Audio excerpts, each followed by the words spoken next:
All right, guys. Good evening. It is Wednesday, February 15th, 2017, 7:10 p.m. New York time. Hope everybody's doing well. Quick video here. Hopefully, I get this uploaded before the news, but I don't know. If not, then sorry. It'll just be in hindsight. But I just want to make a quick video coming up in about 20 minutes here. We have some pretty important news for the Australian dollar. We have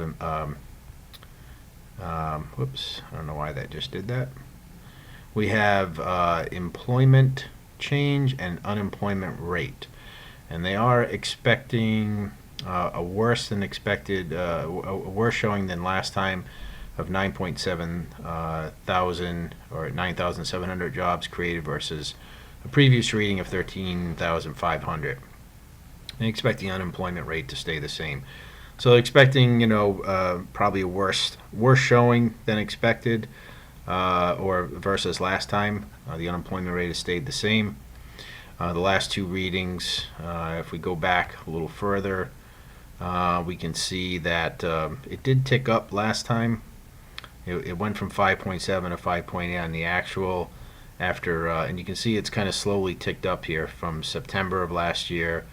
It was 5.6 for 3 months, then it went 5.7, now 5.8. So we'll see what it does tonight, coming up here. And just a quick look at the charts. So here is the Euro Aussie, and we zoom out a little bit here. We could be looking at the end of a trend here, or at least maybe the end of a wave 3. It's a little hard to tell. These waves aren't real clear, but we do have some divergence on the CCI indicator. You see we made a new low here. We made a new low here, but yet the CCI has not made a new low. And so this could be a 1, 2, 3, and then we're going to go up for wave 4 on the daily chart before we eventually turn back to the downside. And if that's the case, and you can really see the divergence here on the 6-hour chart, we made new lows in the CCI. It definitely did not. But I think this still could be, even if it's not a long-term move back to the upside, this could still be 150, 180 pips if that turns out to be the case. So that's the Euro Aussie. Go to Euro Swiss. Because I always like to look at the Swiss crosses. Again, not a real clear pattern here. And on this one, on the daily chart, the CCI has made a new high, so it's a little concerning if you want the market to go down. Well, let's drill down a little bit further here and take a look at a couple of other time frames. So if we go down to the 6-hour, we do see divergence here on the 6-hour chart. Again, I'm not seeing a real clear 5-wave pattern completed here, although this whole thing could be an ABC. So let me go out to the weekly here, and I'm sorry guys, I'm just kind of looking at this on the fly. So here we are out on the weekly chart, and this does look certainly more corrective on the weekly chart. We've now gone back to this previous high up here. We're pretty much at that high right now. And if we go back down to where I just was, maybe the 8-hour chart, I could potentially see an ABC pattern setting up here. This is an ABC, and then we'll see this pattern end and go down. If that's the case, that'll be a pretty big fall. Aussie dollar, pretty much the same story. Get rid of that. That was a smaller time frame marking. On the Aussie dollar, again, looks to be, that we've been in this kind of sideways pattern here. And what else? Lower time frame here.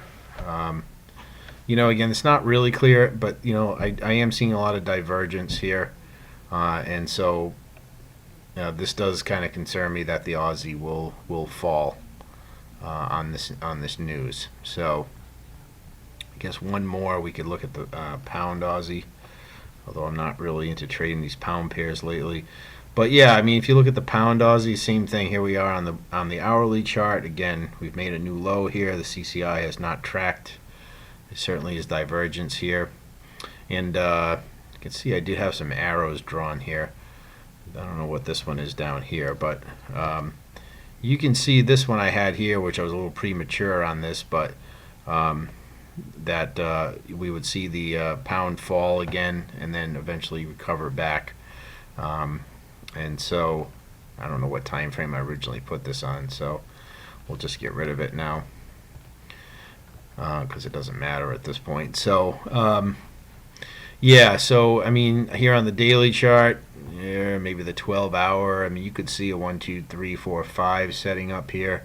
So it's a little bit more clear on this one, in my opinion. You can't see the divergence on this time frame. You have to go down to a lower time frame to see it, such as right here. But anyways, so the bottom line is, guys, I'm thinking that this news will be negative for the Aussie, which means the pound Aussie, the euro Aussie will go up, and the Aussie Swiss, Aussie dollar, maybe Aussie yen will go down on the news. So if this number comes in, disappointing, especially if this job number is a miss. I mean, they're already expecting a lower number. If this comes out even worse, and especially if this unemployment rate ticks up anymore, you'll certainly see the Aussie sell off. And on the fundamental note, the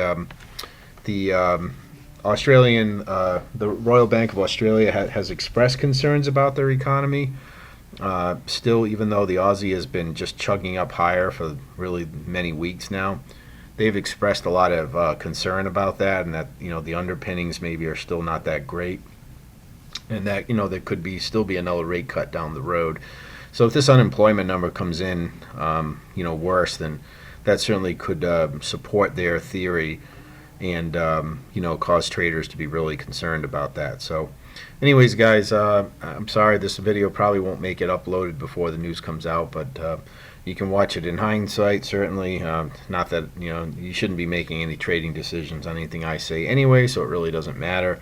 Hopefully just for educational and my point of view, you can look at it and decide for yourself, and then maybe I'll make another one once the news actually comes out. But I'm going to jump off, and have any questions, guys, let me know. Otherwise, have a great night. We'll talk to everybody soon.